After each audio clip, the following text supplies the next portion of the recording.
Hola amigos, esta noche, nuestro viaje empieza con aldeanos comunes que se negaron a rendirse cuando el invierno intentó aplastarlos, los campeones silenciosos que resistieron noches tan frías que el aire se sentía afilado. Desde trucos ingeniosos para que las paredes no dejaran escapar el calor, hasta la manera en que la gente dormía junta para sobrevivir, esta es una historia de temple, ingenio y voluntad terca.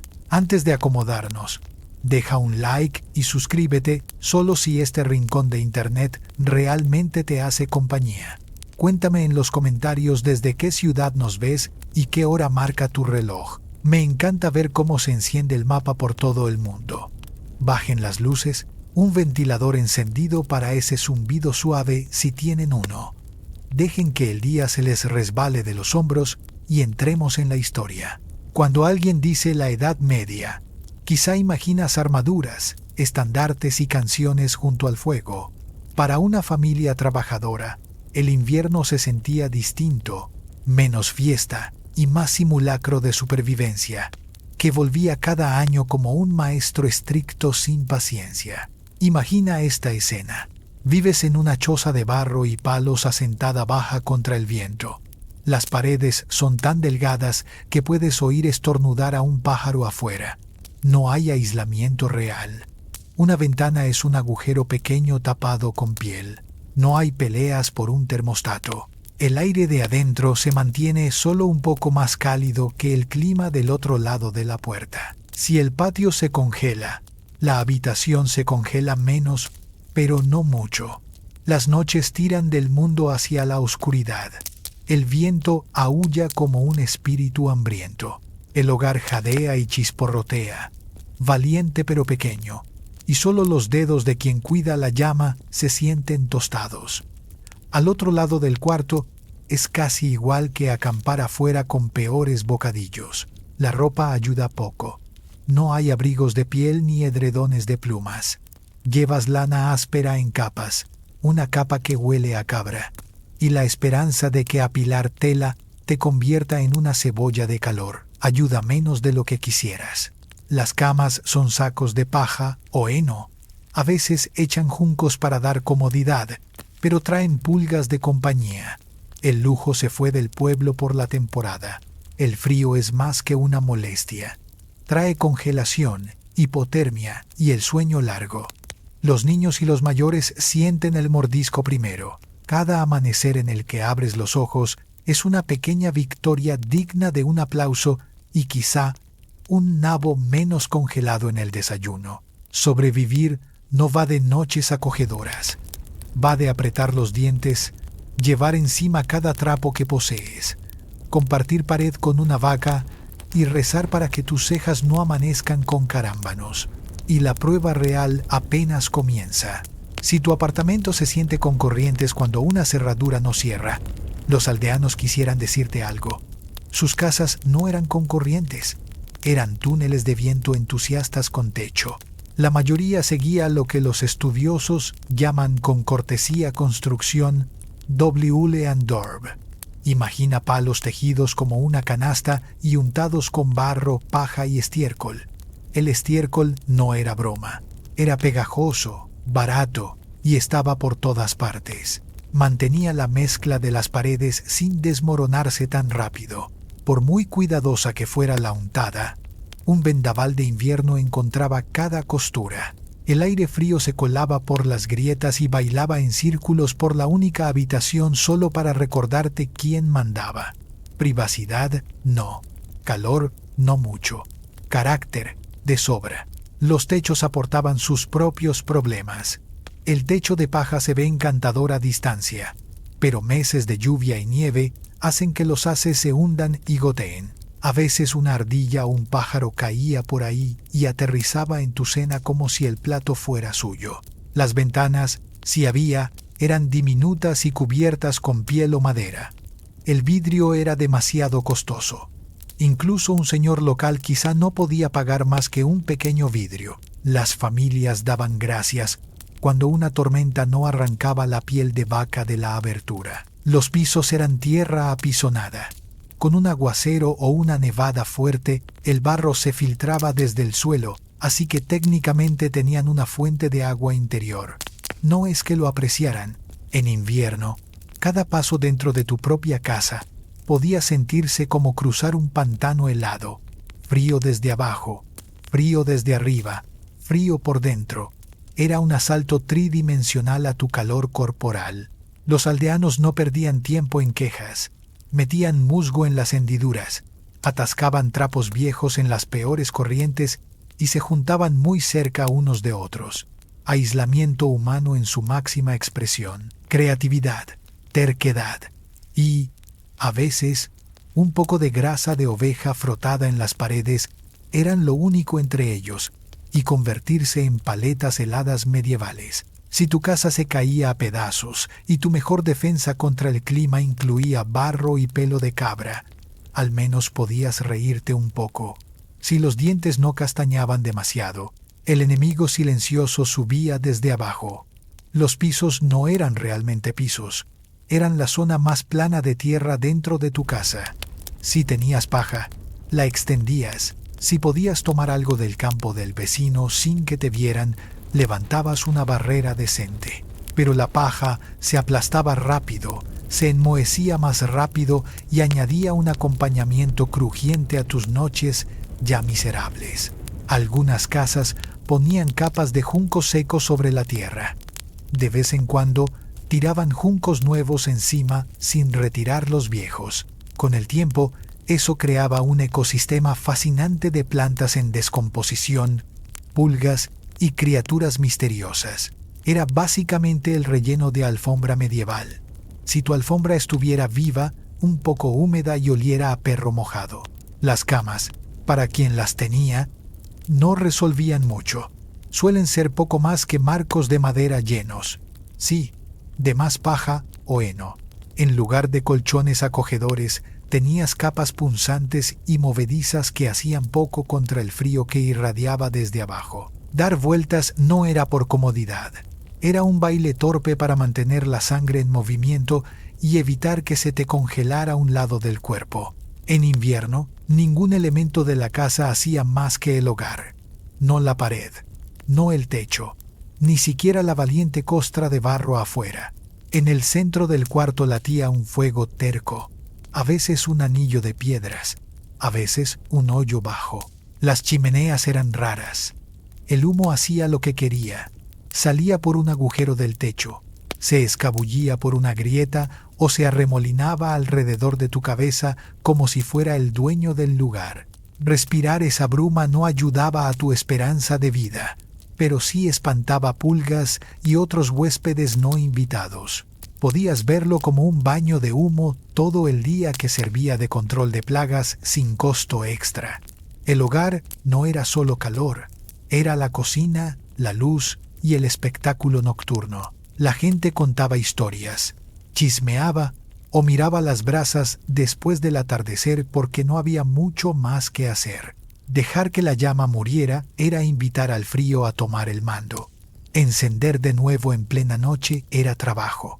Pedernal, acero, yesca y fe, y tal vez otra oración.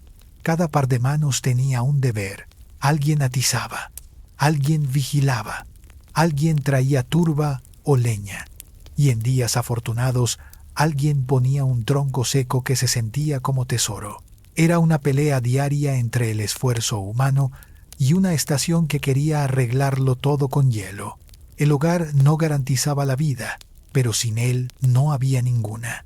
Era humeante, terco y a veces decepcionante, pero en invierno latía como un corazón pequeño en medio de la casa. Manténlo vivo, y quizá la gente vea otro amanecer. Si hubo algo que los aldeanos temieron más que quedarse sin cerveza, fue ver morir el fuego en mitad de la noche.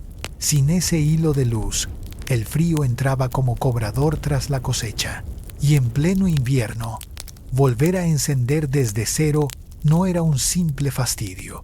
Podía ser la diferencia entre amanecer o no. No existían cerillos ni encendedores. Para reavivar había que golpear pedernal y acero, rogar por una chispa y cuidarla con manos entumidas, con yesca seca y quizá con la última astilla que no te habías atrevido a gastar. Imagina hacerlo a oscuras, medio dormido, con dedos rígidos. Así que se volvieron prácticos. Acostaban el fuego, no en un banco, sino bajo un manto de ceniza. Enterraban las brasas justo antes de dormir. La ceniza servía de cobija, aislaba el calor y mantenía vivo el corazón del hogar. Con suerte, al amanecer bastaba picar el montoncito, soplar con cuidado, poner leña fresca y listo. Calor sin tormento. Pero si te equivocabas, la mañana llegaba más dura. Enterrar brasas era un arte que pasaba de padres a hijos como receta preciada. Había escuelas. Ceniza seca, decían unos. Un punto de humedad, juraban otros. Apretar bien las brasas, dejarlas respirar. Era como discutir técnicas de parrilla, solo que aquí la apuesta era la vida. A veces ni eso bastaba. Un ventarrón se colaba por una rendija y apagaba el rescoldo, o una oveja torpe metía la pata donde no debía. Por eso, algunas familias tomaban turnos durante la noche. Alguien se levantaba, miraba el corazón rojo, le hablaba al fuego como a un niño soñoliento y lo tapaba de nuevo. Era el equivalente medieval de caminar medio dormido hasta el termostato. Dormir tampoco era asunto de héroes solitarios. Cuando el dicho dice mientras más mejor, no habla de fiestas, habla de invierno. El calor humano era recurso. Si había que dormir cachete con cachete, familia, vecinos y un ganso confundido, que así fuera. La privacidad no era objetivo. La meta era no amanecer pegado al suelo helado.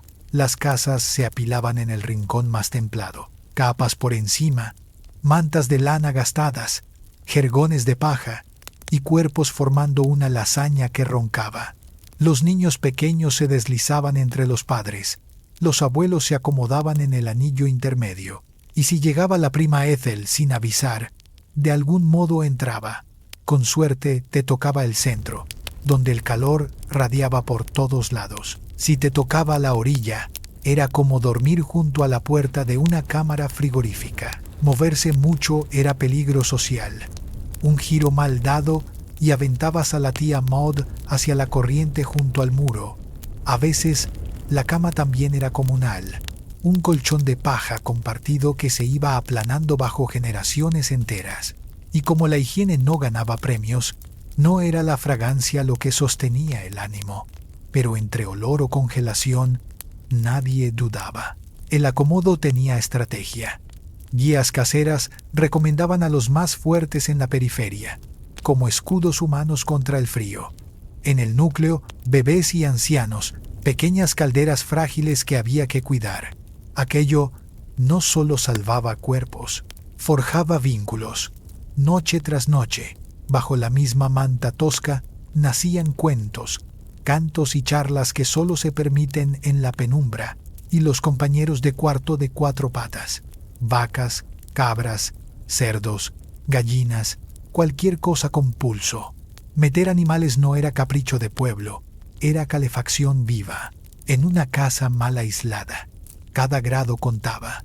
Además, si la cabra dormía pared con pared, era menos probable que el vecino tentado se la llevara por la noche. 2 pájaros de un tiro, uno oloroso. La casa se volvía horno caótico, gallinas en los rincones, cerdos resoplando cerca del hogar, vacas recostadas contra los muros, rumiando como si pagaran renta. Si has viajado en auto con alguien que olvidó bañarse, imagina eso, pero versión bovina, en invierno y sin salida. Los olores merecían leyenda.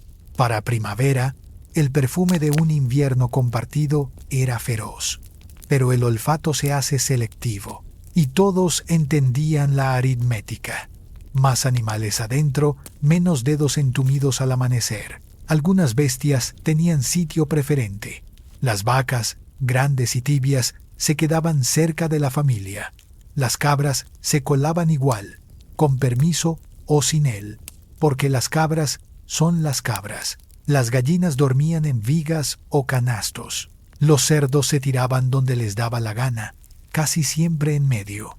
Había riesgos. Una gallina podía decidir que tu pelo era una rama útil, o podías pisar algo dudoso al levantarte. Las sorpresas matutinas estaban incluidas. A falta de moda, la ropa cumplía misión de vida. Nadie ojeaba tendencias. Todos se vestían para no morir. La regla era simple. Si lo tienes, póntelo. A veces todo a la vez. Primero la túnica de lino, áspera. Encima, una de lana. Si había otra, mejor. Luego calzas flojas, un manto sobre los hombros y, con mucha suerte, una piel de oveja parchada como trofeo. Con eso ganabas calor y picazón. El calzado era lujo. Muchos envolvían los pies con trapos y los metían en zuecos de madera. Si el frío mordía, añadías otra tela y rezabas por los dedos. Lavar esas capas era casi una broma. Había que ir al arroyo helado, romper hielo y esperar 2 días a que secara tu única camisa, si no se quedaba como tabla. Más de uno decidió que oler a humo, sudor y oveja era un precio razonable por conservar el calor. La mugre tenía beneficio inesperado. La grasa y la tierra se acumulaban en la tela y cerraban huecos. Era una especie de impermeable casero. Gorros, bufandas y guantes eran tesoros. Un gorro de lana podía decidir si amanecías con el cabello pegado a la pared o no. Los guantes nacían de retazos y a veces parecían marionetas tristes. Los niños iban tan envueltos que caminaban como nabos rellenos, torpes y tibios. El estilo no existía. La elegancia no se presentaba. El objetivo era atrapar calor, en un mundo donde la primavera era promesa y no garantía. El verdadero lujo era llegar a ella con todos los dedos. El suelo pedía defensa extra. No bastaba con paja. Muchos armaban tapetes con lo que hubiera. Cambiaban capas húmedas por secas cuando se podía. Y aprendían el arte de poner una piedra caliente a los pies. Antes de dormir, alguien metía una losa plana entre brasas. Luego la envolvían en trapos. La ponían en una olla de barro o bajo la paja del jergón.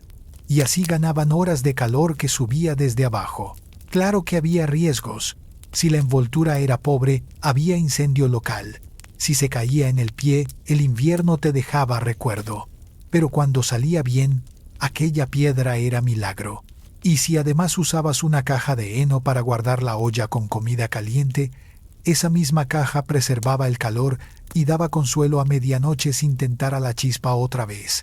El fuego seguía en el centro del plan. Por eso los turnos para velarlo no eran capricho. A falta de reloj, la noche se medía en brasas. Alguien ponía turba. Alguien escuchaba crujir los palos. Alguien miraba el humo salir por la rendija del techo como si fuera señal de que el mundo seguía. Y cuando por fin te tocaba dormir, el descanso era ligero. Gente moviéndose. Animales rascando el suelo.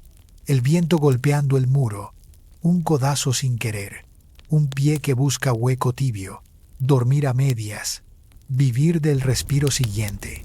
Aún así, la rotación funcionaba, el rescoldo sobrevivía y con él la familia. El invierno también entraba por la boca. Respirar mal era receta de dolor.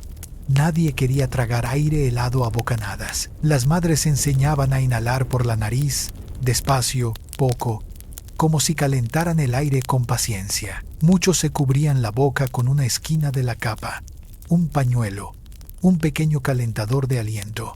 Amanecías con la tela húmeda, pero no con el pecho en incendio. Los niños aprendían a no jadear adentro. Era disciplina rara, pero útil. Entre respirar corto, capas ásperas y una cabra con gases junto a la cama, la infancia templaba el carácter. En la libreta de estrategias no era la más vistosa, pero sumaba. Un aliento a la vez, se vencía otra hora de hielo. Comer cerraba el plan. Un vientre lleno era aliado. Nada de platos lindos, todo de platos densos. Guisos de raíces, avena, cebada espesa, pan de centeno que se sentía como ladrillo amable. Si había carne salada o un trozo de embutido, entraba a la olla. Las grasas tenían prestigio, tardaban en quemarse y regalaban calor por horas. Un niño que no quería nabos aprendía rápido. Comes o pasas frío pensando en los nabos. No era banquete, era ciencia casera. Comer tarde, dormir cerca, respirar con calma, tapar grietas, velar brasas, una fórmula que no prometía comodidad, solo la oportunidad de ver otra mañana. Dormir cerca del hogar era ciencia práctica. El fuego no calentaba parejo, asaba a quien quedaba en el cono de luz y dejaba a los demás peleando por migas de calor como lagartos buscando un rayo de sol. Así que el acomodo nocturno se pensaba con cuidado. Bebés, enfermos y ancianos en primera fila, padres y jóvenes formando anillos hacia afuera, suficientemente cerca para sentir la brasa, no tanto como para chamuscar el flequillo o ver una capa humeando. Los riesgos eran reales. Una noche de descuido y amanecías con la cara caliente de un lado y la espalda rígida como tabla del otro. Un perro podía meterse entre tú y el calor, feliz de quedarse justo donde más calentaba, con la cola peligrosamente cerca de la llama. Alguna gallina elegía las piedras del hogar como percha, y se dormía ahí, vigilando el resplandor con ojos tranquilos. El fuego marcaba ritmo y frontera. Cada chasquido era promesa. Sigues aquí, sigues tibio, por ahora.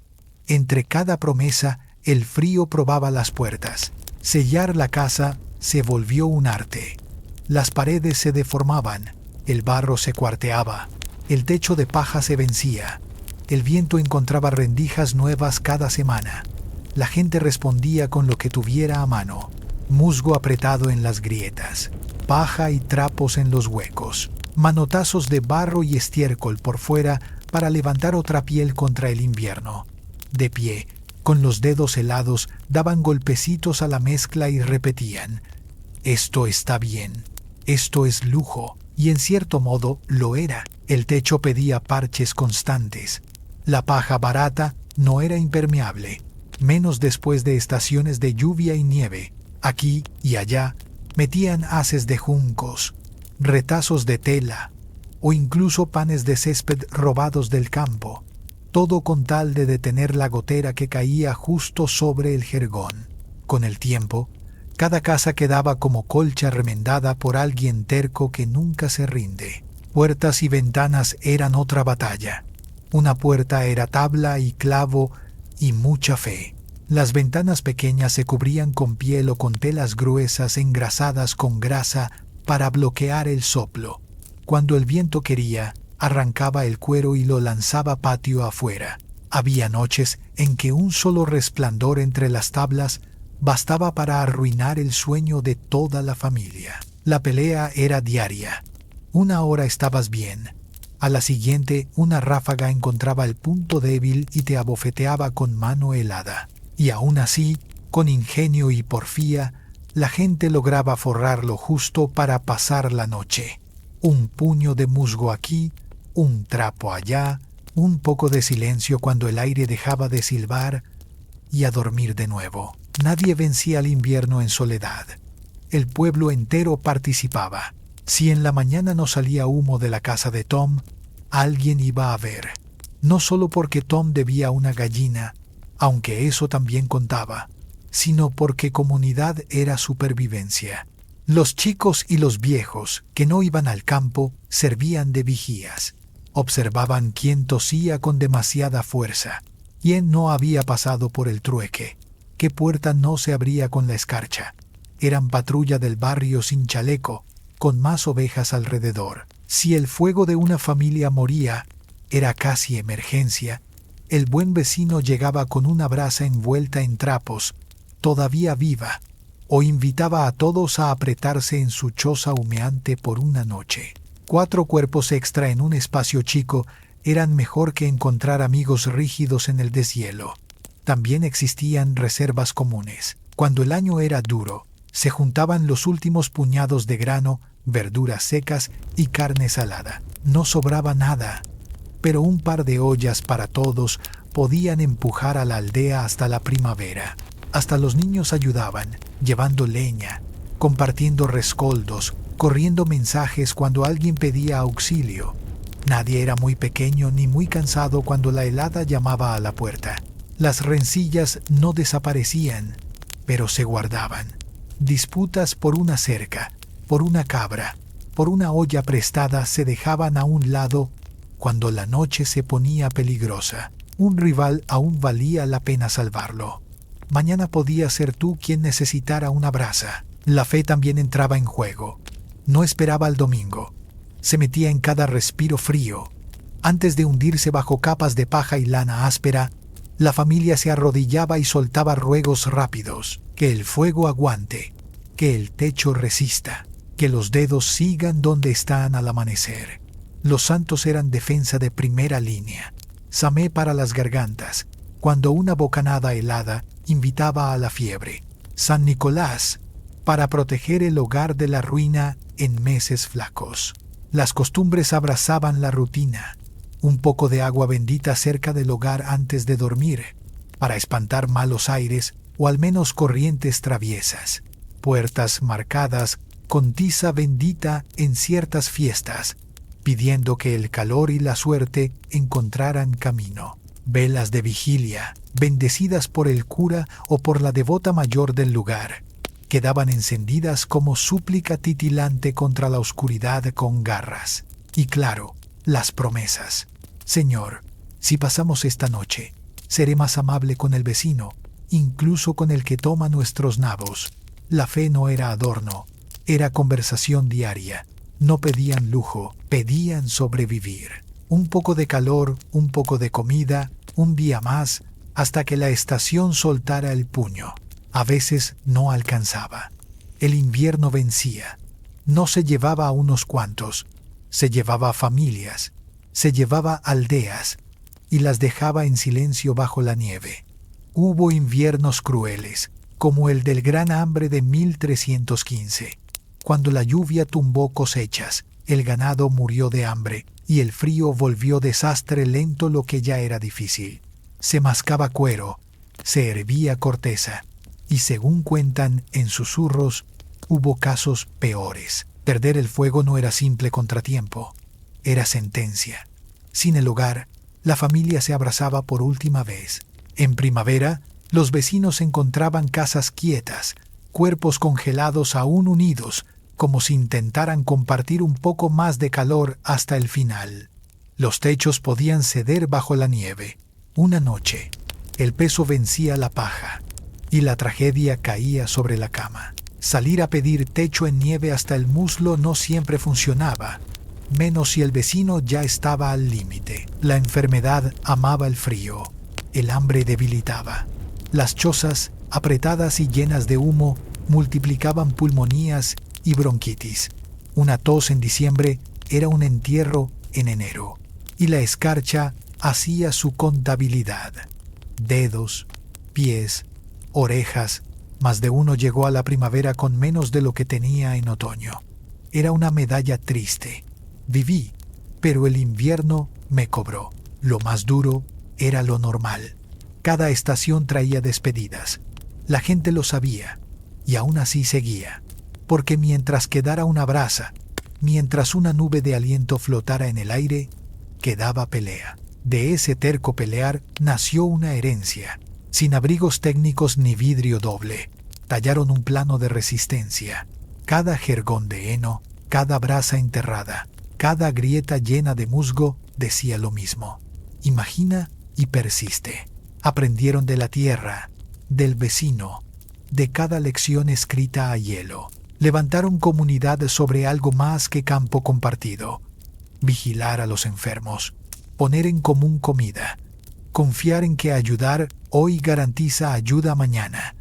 Nadie vence al invierno solo. Esa terquedad también fue esperanza. No solo miedo, también fe en un mañana un poco más tibio, en que, tras 100 noches largas, la primavera volvería y la vida empujaría de nuevo desde la tierra dura. Y de a poco, noche a noche, lo hizo. Gracias a sus pequeñas victorias, a sus conquistas sin glamour, a ver un amanecer más, otras generaciones prosperaron. Paso a paso, llevaron a la gente a inviernos que sus abuelos apenas podían soportar, hasta que, con el tiempo, calor y comodidad se volvieron costumbre. Su esfuerzo invisible está hoy en nuestras mantas, casas y tardes perezosas de té. Cada vez que el viento golpea tu ventana de doble vidrio, recuerda a quienes con las manos heladas dijeron no, los sin nombre que convirtieron el temblor en legado vivo. Una brasa, un respiro, un latido terco a la vez. Anne Boleyn no nació con corona ni tropas. Llegó al mundo hacia 1501, quizá en Blickling Hall o en Hea Castle, hija de Thomas Boleyn, diplomático con ambición, y de Elizabeth Howard, noble con redes poderosas. En el mapa de la Tudor Society, su cuna apenas movió el agua, y sin embargo, desde ese comienzo modesto, algo singular ya estaba creciendo. Una vida que inclinaría el rumbo de la historia inglesa. Desde niña destacó, no por riqueza, sino por mente. Viva, aguda, con un magnetismo que atraía miradas. Su familia entendió la señal y la envió al continente, donde empezó su educación real. Primero sirvió a Margaret of Austria, en la corte brillante de los Países Bajos, privilegio que pocas chicas inglesas podían soñar. Ahí absorbió diplomacia, modales finos y el baile sutil de la política europea. Pero fue en Francia donde su brillo se pulió de veras. Pasó años en las cortes refinadas de Queen Claude y de Queen Marguerite of Navarre, y aprendió el lenguaje de la influencia, la elegancia, el coqueteo y la agudeza. Mientras otras jóvenes perfeccionaban el bordado, Anne aprendía conversación, intriga y el arte de reclamar atención sin parecer que la buscaba. Cuando volvió a Inglaterra a inicios de los 1520, era algo raro. Podía rivalizar con la sofisticación continental y a la vez cargar la ambición de una casa inglesa en ascenso. No era belleza clásica, incluso sus admiradores lo admitían, pero era irresistible. Ojos oscuros llenos de inteligencia, voz viva y una manera de moverse que sugería un propósito apenas velado por la gracia de la corte. Anne no entraba a un salón. Cambiaba la gravedad del lugar. En una época en que el destino de una mujer solía sellarse por nacimiento y boda, ella se negó a deslizarse silenciosa hacia el olvido. Había visto en Europa cómo el encanto y la mente podían mover montañas desde detrás de un abanico. Pensaba usar ese aprendizaje en casa. De vuelta en la corte inglesa, tomó el papel esperado, doncella de honor de Queen Catherine of Aragon. Aún en esa sombra, su presencia brillaba como vela que nadie lograba apagar. Bailaba con gracia, hablaba francés con soltura de nativa y reía con una seguridad poco común. Los hombres miraban, las mujeres murmuraban. La corte zumbaba por la chica Boleyn. No tardó en llamar la atención más peligrosa de todas, la del rey. Henry VIII conocía el juego de los susurros. Su corte era patio de promesas y encuentros, pero Anne era distinta. No se desmayó con sus halagos, ni cayó en sus brazos como tantas. Respondía con ironía. Retaba, rehusaba. Henry, acostumbrado a la adoración inmediata, quedó prendido. Cuanto más ella lo mantuvo a distancia, más se hundió él. Hubo cartas con juramentos de amor, frustración y deseo. El rey le ofreció ser su mistress, cargo oficioso de enorme poder. Anne dijo, no sería conquista más. Si el rey la quería, debía hacerla esposa. Era una apuesta atrevida que dejó a la corte sin aliento. El rey ya estaba casado. La reina Catherine era querida por el pueblo y defendida por su sobrino. El emperador, para que Henry tomara a Anne, habría que desafiar a la iglesia. Anne no se encogió. Había vivido donde las reinas movían piezas con sonrisas. Sabía que la ambición era juego peligroso, y aún así decidió jugar para ganar. Lo que empezó como coqueteo intenso pronto se volvió asunto de Estado. Henry no estaba solo encantado, estaba obsesionado, y en su obsesión estaba dispuesto a desarmar lo que Inglaterra había conocido durante siglos. El deseo de casarse con Anne tropezó con un detalle. Ya tenía esposa. Queen Catherine of Aragon no pensaba hacerse a un lado. Había sido fiel por 2 décadas y, ante Dios y el reino, era la reina legítima. Divorcio no era solo escándalo, era casi impensable. Henry encontró una salida en su conciencia, se convenció e intentó convencer a todos de que su matrimonio estaba maldito porque Catherine había sido esposa de su hermano Arthur. El Papa había dado permiso especial para esa unión años atrás, pero no parecía bastar ahora. Anne, por su parte, jugaba con maestría, ni fría ni ansiosa. Encendía la esperanza y mantenía la distancia. Cada mirada meditada, cada palabra medida. No buscaba solo boda, se preparaba para ser reina. La corte se partió en susurros y bandos. Unos nobles se acercaban a Anne, oliendo que el poder cambiaba de dirección. Otros se aferraban a Catherine, horrorizados ante la idea de verla reemplazada. Los diplomáticos mandaban cartas urgentes a Roma. Los príncipes extranjeros amenazaban. Los consejeros de Henry se inquietaban. El piso temblaba. Pasaron meses, luego años, y el enojo del rey creció. Atacó al Papa con peticiones. Empujó a sus juristas a buscar resquicios. Poco a poco entendió que la Iglesia no cedería fácil. Catherine tenía aliados fuertes, incluido el emperador Charles V, quizá el hombre más poderoso de Europa. Aún así, Henry insistió. Ignoró consejos, costumbre y, de a poco, la ley misma. La corteja de Anne se convirtió en algo más grande que el deseo de un hombre. Ya era desafío a la estructura política y religiosa del reino. Anne no solo capturaba un corazón, arrastraba a todo un país a aguas sin mapa. El juego peligroso había empezado, y no había marcha atrás. Tras casi 7 años de maniobras, escándalo y caos diplomático, la apuesta cobró fruto. En enero de 1533, Henry y Anne se casaron en secreto, aunque ante Roma él seguía casado con Catherine.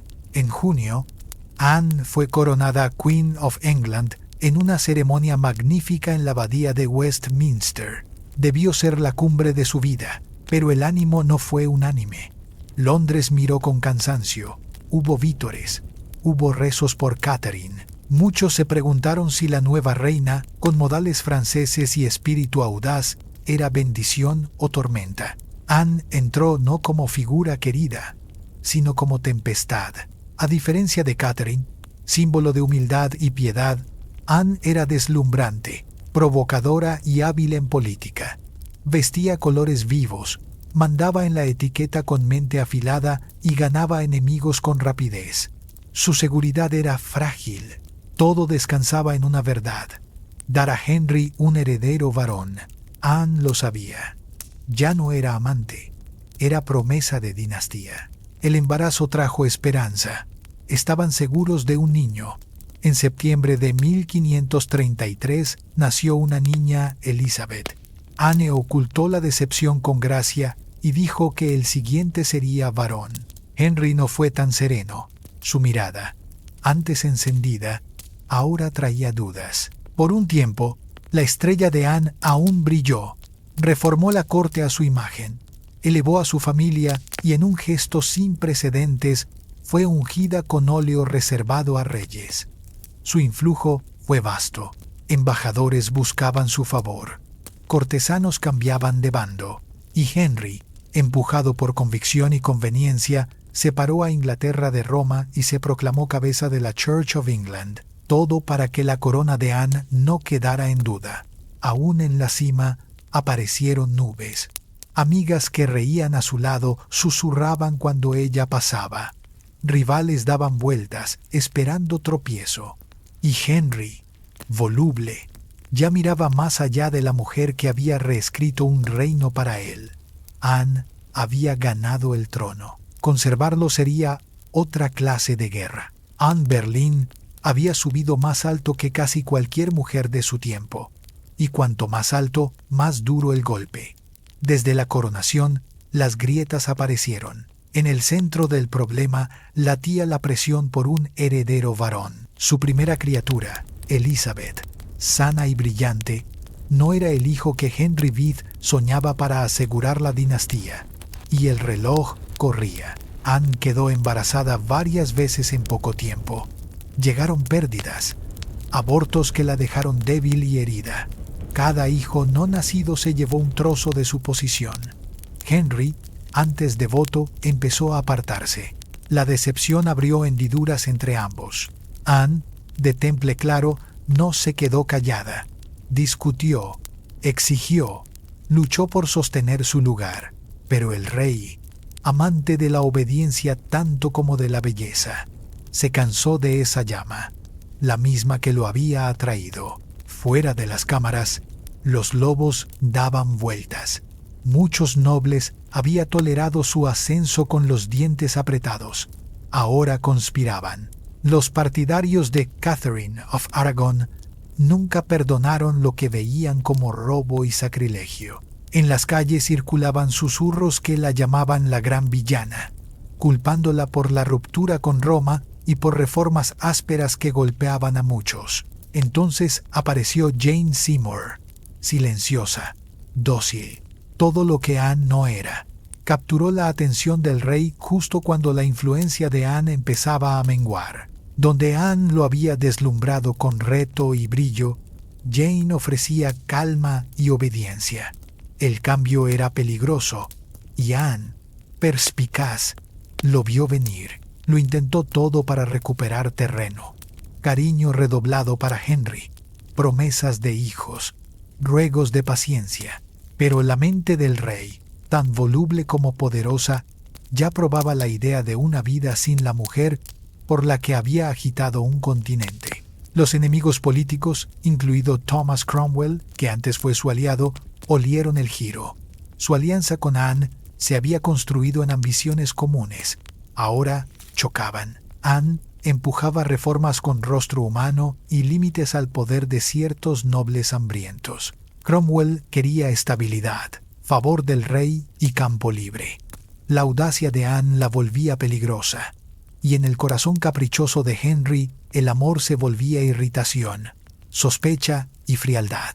Amigos de verdad le quedaban pocos. Su encanto, arma mayor en el ascenso, empezó a molestar a cortesanos que anhelaban una reina más dócil, y Jane, paciente y calculadora, esperaba a la vuelta del tapiz, contraste perfecto con el fuego menguante de Anne. Cromwell se movió primero. Sabía que Henry estaba inquieto.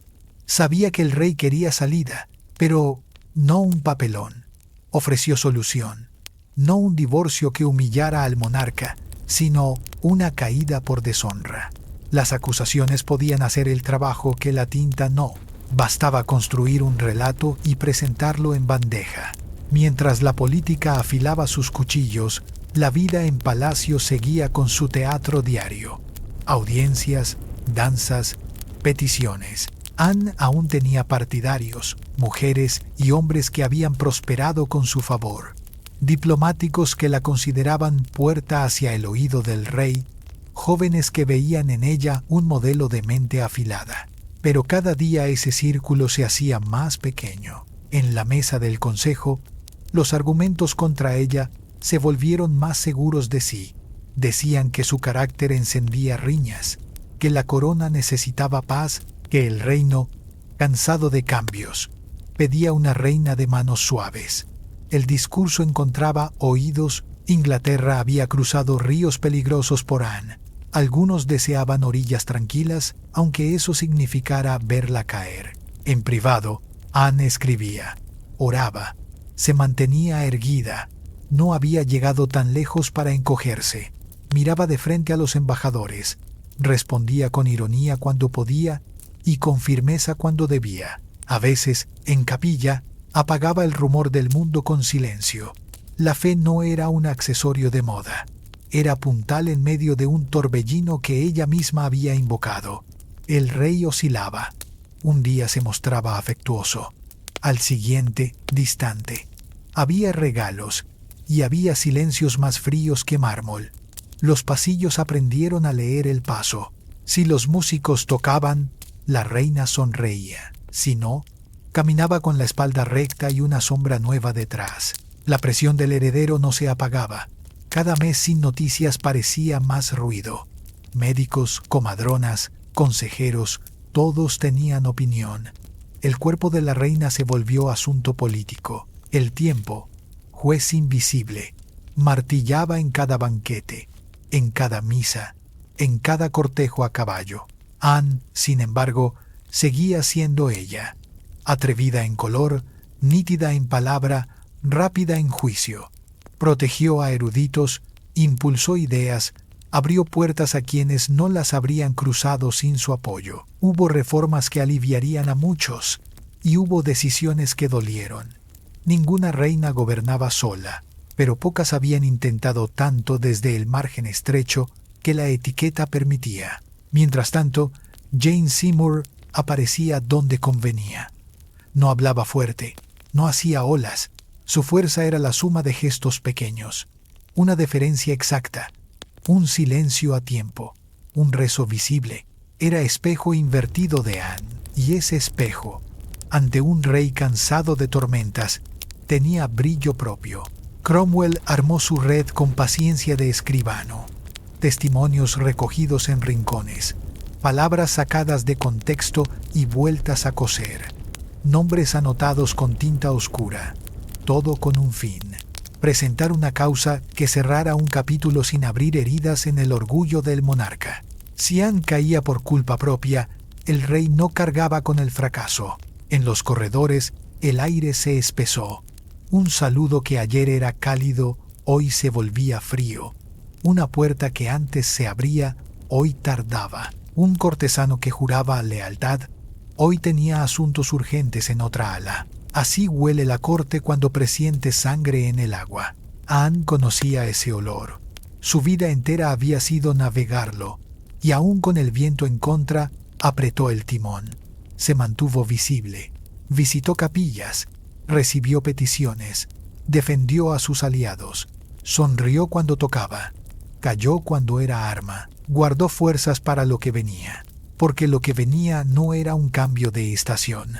Era una tormenta escrita con pluma y sellada con lacre, una historia que se contaría en voz baja antes de que alguien se atreviera a leerla en voz alta. Los golpes que tumban coronas rara vez suenan fuerte. Empiezan como susurros en esquina, como tinta que se seca en papel ajeno. En la corte de Henry, la maquinaria se activó en silencio.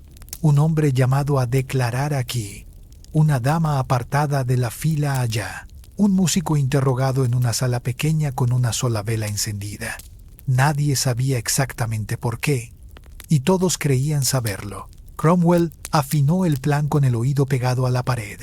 No necesitaba soldados, necesitaba palabras. Encontró descontentos, examinó deudas, prometió favores, hizo preguntas que parecían inocentes y guardó respuestas que no lo eran. En un mundo donde la reputación es moneda, bastaba con bajar unas cuantas cuentas para alterar el precio de todo. El relato exigía piezas humanas, un gesto mal entendido, una broma dicha con ironía, un baile que duró más de lo prudente, un regalo que podía leerse de dos maneras. Y, por encima de todo, la disposición del rey a creer que su corazón no se había equivocado. Si Anne era culpable, Henry quedaba libre de error. El mundo se ordenaba sin mancha en su nombre. Los días se volvieron teatro de silencios. Al pasar Anne, las conversaciones se apagaban como mecha pellizcada. Igual de rápido, volvían a encenderse cuando se alejaba. Algunos cortesanos preferían no coincidir con ella en pasillos estrechos. Otros, por el contrario, buscaban su mirada para jurarle lealtad en público, aunque en privado guardarán reservas. Cuando el piso se mueve, La gente aprende a pisar con ambos pies a la vez. Entretanto, Jane Seymour se volvió presencia innegable. Con discreción de paño pálido, hizo de la paciencia su bandera. Decía poco, mostraba devoción. Era todo cálculo suave. No necesitaba atacar. Solo tenía que esperar el momento en que el viento terminara de girar. Anne siguió su trabajo, sostuvo audiencias, firmó peticiones, intercedió por quien lo merecía, pidió reformas que aliviaran pesares viejos. La corte no era un tablero limpio, era un bosque donde cada paso arrastra hojas secas. Anne ya había dejado huellas. Para sus enemigos, aquellas huellas eran mapa de casa. Cromwell convirtió rumores en declaraciones, hilos delgados en cuerdas, llevó a escribanos a plasmar palabras y a testigos a repetir lo dicho con firmeza nueva, en papeles y memorias. Una historia comenzó a tomar forma, una historia donde la reina no era columna del reino, sino eje de desorden. Bastaba tejerla con paciencia y rematarla con un sello. El rey recibió informes con rostro serio. A veces fruncía el ceño, a veces parecía cansado. Ninguno de los dos gestos decía lo que pensaba. Henry era actor consumado cuando le convenía. Si su ánimo viraba, pocos lo sabrían hasta que la orden quedara dada. Aún así, su entorno podía sentir un detalle. Cuando el corazón se enfría, la balanza pesa con otro sistema. La ciudad percibió la corriente. Londres olía a tormenta. Los vendedores en el mercado bajaron la voz cuando algún mensajero con librea cruzaba la plaza. Las paradas de carros parecían lugares de confesión. Se discutía con secreto lo que ya todos sabían sin saber, que la historia estaba por doblar en una esquina cerrada. En iglesias y tabernas, la figura de Anne provocaba discusiones que terminaban en susurro. Unos la veían como causa de males recientes, otros como mujer moderna en tierra antigua, pagando el precio de tocar paredes con manos propias. El pueblo, como siempre, era juez múltiple, y la noticia se volvía diferente en cada mesa. La familia Berlín sostenía el tipo. Hermanos y parientes caminaron más erguidos que nunca, con sonrisas medidas, como si el gesto pudiera enderezar los vientos. Sus aliados en la corte les devolvían cortesías. Sus rivales contaban los días como quien cuenta monedas antes de una compra grande. En medio de todo, Elizabeth, la niña, crecían risas y cuidados. En sus manos pequeñas, la política dormía por momentos. Era una ventana a la vida que no depende de sellos ni decretos. Para su madre, cada sonrisa era promesa de mañana mejor. Para la corte, la niña recordaba una verdad que a veces se olvida. Los reinos de carne son más largos que los de papel. Aún así, el papel manda. Llegaron invitaciones a interrogatorios. Llegaron citaciones que no se llaman juicios, pero lo parecen. Llegaron mensajes corteses con bordes afilados. A cada paso del procedimiento, el aroma del desenlace se hizo más claro. Una corte que había girado el mundo para coronar a Anne parecía ahora ensayar el modo de bajarla del escenario sin ruido de cadenas. La reina no era ingenua. Sabía leer, sabía oler la tinta fresca sobre decisiones que aún no tienen firma, pero que ya están tomadas en cabeza ajena. Habló con Henry con la franqueza que la hizo famosa. Pidió justicia recta. Pidió ser mirada a los ojos. Recordó, quizás sin decirlo, la promesa que los llevó al altar secreto. El rey escuchó, y el resultado de esa escucha se volvió una puerta que tardaría en cerrarse. El engranaje siguió. Funcionarios que ayer hacían reverencias profundas, hoy medían el ángulo. Guardias que ayer estaban a un pasillo de distancia, hoy parecían más cercanos. Una mano que se demoraba un segundo de más en el respaldo de una silla. Una mirada que se retiraba medio palmo antes de lo normal. Símbolos menores que, sumados, hacen un lenguaje. En ese lenguaje estaba escrito que pronto habría una acusación. No una cualquiera.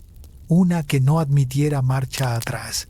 Una que, al pronunciarse, obligara a la historia a seguir por un solo carril. Y aún así, la vida siguió su curso en palacio.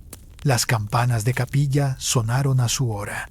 Las cocinas pusieron panes sobre las mesas. Los perros pelearon por un hueso discreto en el patio. Así es como las grandes ruinas ocurren. Mientras el mundo sigue con sus pequeñas costumbres, una línea se tensa, invisible, hasta que se quiebra. Un mensajero cabalgó al anochecer, capa pegada al cuerpo por el viento. Llevaba un pliego con el sello correcto y palabras preparadas para abrir puertas. Detrás de él, otros harían el mismo trayecto en días siguientes. Ninguno levantaría la voz. Ninguno tenía que hacerlo. Cuando los pliegos viajan, el rey no escucha sin sonido. El plan necesitaba un clavo final. No bastaban rumores. Había que forjar una pieza que el rey pudiera sostener en público sin temblar. Cromwell lo sabía. Su oficio no era el de héroe, era el de arquitecto del momento. Preparó estancias, alineó nombres, decidió qué preguntas debían formularse y quiénes debían hacerlas. En una corte afinada por el miedo, el silencio coopera. Se tanteó a caballeros jóvenes con fama de alegres. Se llamó a sirvientes que habían visto más de lo que se esperaba de ellos. Se pidió a músicos que recordaran bailes y a damas que describieran sonrisas. Todo podía servir si alguien lo escribía del modo adecuado. Una mirada larga, una mano que rozó otra, una visita sin testigos, un comentario que hoy parece chiste y mañana parece prueba. Las notas se apilaron. No eran pergaminos gruesos. Eran hojas como cuchillas, delgadas y peligrosas. En ellas, la reina podía convertirse, línea a línea, en el centro de una historia oscura que justificara el alivio de Henry y el orden de Inglaterra. Un relato claro, aunque dudoso. Una solución política que disfrazara el dolor como justicia. Henry, por su parte, mantenía la máscara.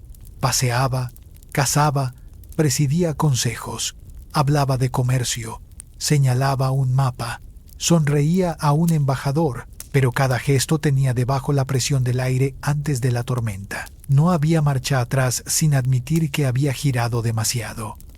Henry no gustaba de la palabra error cuando el espejo lo miraba. Era más cómodo que el mundo admitiera que él tenía razón desde el principio. Mientras tanto, la gente seguía mirando a Anne como a una llama que se resiste a morir.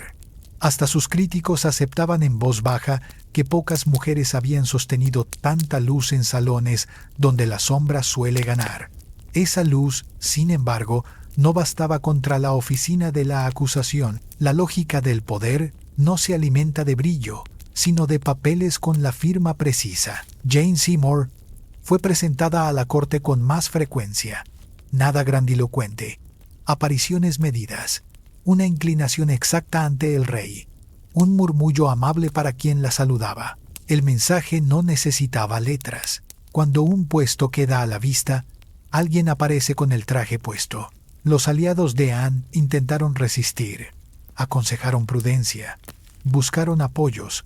Recordaron al rey beneficios y alianzas. No todos hablaban por altruismo. Unos protegían su propio lugar. Otros, un ideal. Otros, memorias que no querían ver borradas por una tinta nueva. La corte es un edificio sostenido por intereses cruzados. Cuando uno cede, los demás buscan dónde apoyar el peso. En las parroquias, los sermones hablaban de orden, obediencia y silencio. Entre líneas, se leía el clima. No se nombraba a la reina, pero se la oía en los huecos. El pueblo, siempre más listo de lo que se reconoce, percibió que la cuerda se tensaba. Una tarde, Anne cruzó el gran salón con el mismo paso seguro de siempre. Sus enemigos la observaron buscando fisuras. Sus amigas la miraron con cariño y con una pena que aún no se atrevían a nombrar. Ella saludó, escuchó peticiones, hizo promesas de ayuda. Nada traicionó el peso de la palabra que estaba por aparecer. Los viejos cronistas dirían después que aquel fue el tiempo de la respiración contenida. Los días en que una corte entera apretó la mandíbula para que no se le escapara un rumor de más. se afilaban plumas, se alineaban sellos. El aire estaba lleno de verbos futuros. Se acusará, se llevará, se dictará. Nadie sabía la fecha, pero todos entendían el guión. Cromwell puso la última piedra con precisión. Preparó una lista, hizo cuentas, midió qué tanto podía soportar el reino sin quebrarse. La acusación tenía que ser suficiente para borrar la necesidad de un nuevo quiebre de leyes, y al mismo tiempo lo bastante grande para que nadie pidiera detalles que pudieran romperse con facilidad. A veces lo más grave es lo más conveniente. Un cargo gigantesco impide fijarse en las costuras. El rumor llegó a oídos prudentes antes que a la plaza. Palabras como deshonra, traición, pecado grave.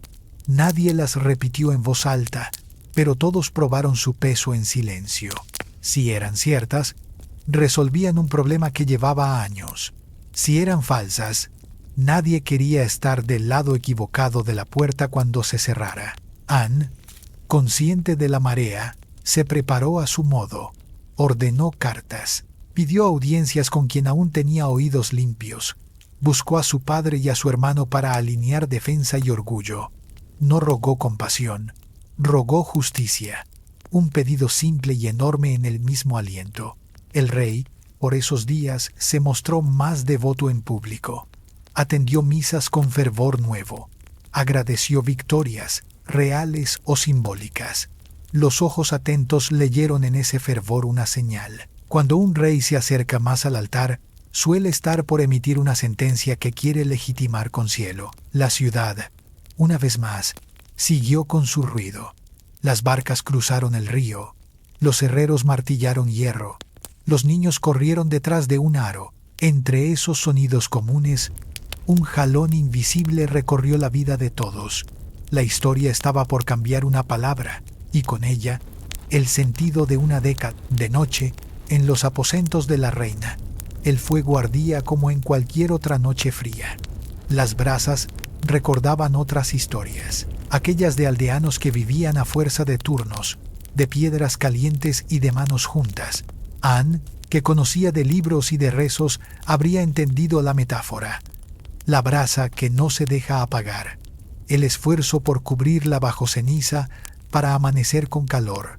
Ahora esa brasa era su nombre. Pero la brasa, por sí sola, no detiene el invierno. Hace falta leña, hace falta pared. Y ahora las paredes se movían. Un amanecer trajo señales claras. Guardias en posiciones que no eran de costumbre. Pasos que resonaban antes de tiempo en un pasillo. Un secretario esperando en el lugar donde nadie espera si no trae un mensaje que pesa. A veces el anuncio de un giro no es una trompeta, es una presencia. Y esa presencia, cuando se planta frente a la puerta, significa que al fin llegó la palabra que tanto se había insinuado. Los enemigos de Anne Boleyn no llegaron con lanzas. Llegaron con secretos, con pactos de pasillo y con mentiras limadas hasta quedar brillantes. El golpe no sería el choque de un ejército, sino el peso de una historia repetida con tanta convicción que pareciera verdad. En salas pequeñas, lejos del rumor del gran salón, se tejieron versiones. Un nombre colocado junto a otro nombre. Una hora fijada con precisión teatral. Un gesto contado 2 veces hasta que sonara distinto. Así se fabrica una caída. Con paciencia y tinta. Thomas Cromwell, que había sido andamio de la reforma inglesa junto a Anne, ya no estaba de su lado. Al inicio los unió la ambición.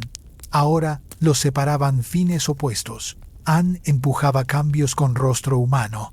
Quería que el poder no ahogara a los de abajo y que ciertos nobles midieran su mano. Cromwell buscaba otra cosa. Orden que se sostuviera. Favor que no se perdiera. Y un camino despejado de intervenciones que le restaran fuerza. La audacia de Anne la convertía en estorbo. En el corazón de Henry, lo que fue encanto se volvió fastidio. Donde hubo hechizo, aparecieron sombras. Y en esa penumbra, Cromwell vio el espacio justo para ofrecer servicio. Le propuso al rey una salida que no manchara su orgullo. No un segundo quiebre de reglas. un relato. Si la reina no caía por voluntad del rey, que cayera por su propio peso, sino por un tribunal de Roma, por cargos que ningún reino tolera. Cromwell lo planteó con la precisión de un contable. Una acusación por divorcio era una herida en la imagen del monarca. Una acusación por deshonra lo preservaba. El reino lo entendería, la corte lo seguiría, y el pueblo, cansado de pleitos, aceptaría el veredicto si se presentaba como protección del trono. El guión, entonces, exigía gravedad. No podía ser un murmullo de celos, tenía que ser un rugido que cerrara bocas. Se trabajó con declaraciones, con firmas, con testigos que afirmaban lo que antes apenas insinuaban. Se cruzaron nombres de hombres cercanos a la reina, se inventariaron encuentros, se doblaron significados, se subrayó lo útil y se borró lo que estorbaba. No hubo gritos, pero sí un ruido continuo, el rumor que hace vibrar paredes, la presión que entumece manos. En ese ambiente, hasta el silencio parece culpable, y eso bastaba para que las piezas encajaran. La reina, mientras tanto, sostuvo el gesto. No suplicó, preguntó, no bajó la mirada, la sostuvo. Aún había quienes la escuchaban con respeto verdadero. Aún había quienes se atrevían a hablar a su favor. Pero cada voz tenía ahora un techo más bajo. La Inglaterra que se había atrevido a cambiar de obediencia por ella, ahora aprendía otra lección, que el poder no se mueve sin costos, y que las personas que lo empujan suelen pagar más de lo que reciben. Las calles lo discutían, los templos lo susurraban, la historia lo anotaba sin adjetivos, dejando que el tiempo eligiera luego cómo contarlo. Cromwell terminó su arreglo con el cuidado de quien ata el último nudo antes de soltar el barco. Los papeles estaban listos. Los mensajeros sabían a dónde ir. Los guardias conocían su señal. Faltaba solo inaugurar con palabras la urgencia que ya existía en hechos, y llegó el día en que esas palabras se pronunciaron. No hubo poesía, hubo fórmulas, hubo cargos que son paredes en sí mismos. Todo lo que se había murmurado tomó forma ante ojos que no podían fingir sorpresa. Era el clímax de una obra ensayada a puerta cerrada. Los cargos eran de una talla pensada para no admitir dudas, para que nadie se detuviera a revisar costuras. Porque cuando una acusación es enorme, el público mira el tamaño, no el hilo. Por eso la declaración final entró como un martillo en sala solemne y quedó escrita para que nadie olvidara el sonido. Antes de que el pliego se leyera, hubo un desfile de formalidades. Un heraldo llamó a silencio con voz aprendida. Los notarios acomodaron plumas y arena. Un consejero aclaró que la corona actuaba por obligación, no por gusto. El ritual es importante cuando el poder decide lastimar. Le da la apariencia de que la herida es cirugía. Se convocó a quienes debían oír y a quienes debían repetir lo oído. Algunos fueron por deber, otros por curiosidad, otros por miedo a quedar fuera y que su ausencia se leyera como postura. Nadie quiere ser el único que no escuchó el rugido cuando el reino decidió rugir. El texto recorrió nombres y fechas con una seguridad que parecía antigua, como si no se estuviera inventando, sino recordando. Esa es la fuerza del documento. Finge memoria donde apenas hay construcción. Y al terminar cada párrafo, el silencio raspaba las gargantas. Afuera, la ciudad siguió con su pulso. En los talleres se repasó el suceso a medias, con datos que entraban como ráfagas.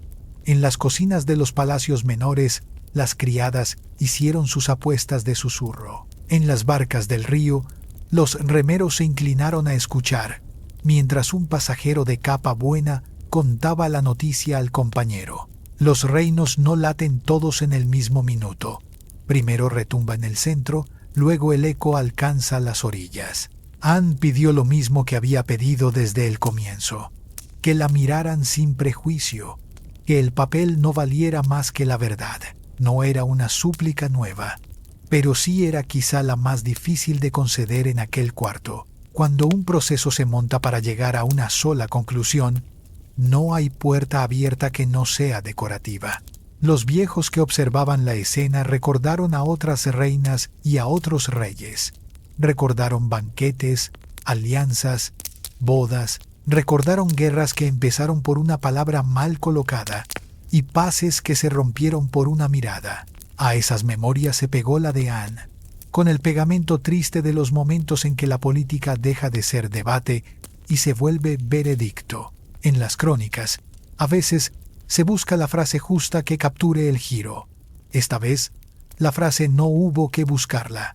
Estaba escrita al final del pliego, pesada como piedra. El eco de esa línea recorrió corredores, cruzó patios, subió escaleras, llegó a oídos que fingieron no oír, y a otros que quisieron oír 2 veces, por si habían entendido mal. A esa lectura siguió una pausa que duró más que 1 minuto. Nadie tosió, nadie movió la silla. El sonido que se oyó fue el del pergamino ajustándose sobre la mesa, como si también él entendiera que desde ese instante cargaba más peso que antes. Hay salas donde los objetos aprenden solemnidad. Esta era una de ellas. En las calles el rumor cambió de tono. Dejó de ser pregunta y se volvió certeza repetida. Los pregoneros no la cantaron, pero los rostros la decían. En los puentes, la gente se detenía a mitad del paso y miraba el agua sin mirar nada. Así viajan las noticias grandes, con el cuerpo entero.